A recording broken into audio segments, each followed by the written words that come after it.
Daily தான் madam, மாநிலங்களும் தெரியும், எல்லாருக்குமே தெரியும். நாங்கள் டெய்லி சாப்பிடுவோம் மளிகை கடை.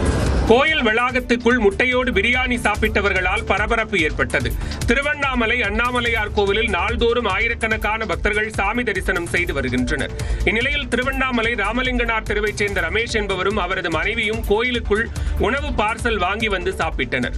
கோயிலின் 5வது பிரகாரத்தில் அமர்ந்து அவர்கள் கோழி இறைச்சி பிரியாணி மற்றும் கோழிக்கறி குழம்பு சாப்பிட்டதாக கோயிலுக்கு வந்த பக்தர்கள் பெண் காவலரிடம் புகாராக தெரிவித்தனர். இதனையடுத்து அங்கு பாதுகாப்பு பணியில் ஈடுபட்டிருந்த பெண் காவலர்கள் நேரில் விசாரித்த நிலையில் தம்பதி அசைவ உணவு சாப்பிட்டது உறுதியானது. போட்டு கொடுத்தாங்க, இது புஸ்கா வாங்கினா அது போட்டு கொடுத்தாங்க சார். நாங்கள் தனியாக கறி பீஸ் இருக்கா இல்லையாண்ணா? அந்த மாதிரி கோயிலுக்கு வந்து இந்த மாதிரி செய்யலாமாண்ணா? நான்வெஜ் எதுவும் இன்னைக்கு காசு இல்லை, டெய்லி வீட்டில் காசு இருக்கு இல்ல. கோயில வந்து அண்ணாமலை கோயில சாப்பிடலாமா? நான்வெஜ் சாப்பிடலாமா? யாராவது சாப்பிடுறாங்களாங்க? இது வரைக்கும் சாப்பிட்டதே என்ன ஊர்னீங்க? இதே ஊர். இதனையடுத்து கோயிலுக்குள் அசைவம் சாப்பிட்டதாக தம்பதியை திருவண்ணாமலை நகர காவல் நிலையத்திற்கு அழைத்துச் சென்று போலீசார் விசாரணை நடத்தினர். பின்னர் எச்சரித்து அந்த தம்பதியை திருப்பி அனுப்பினர்.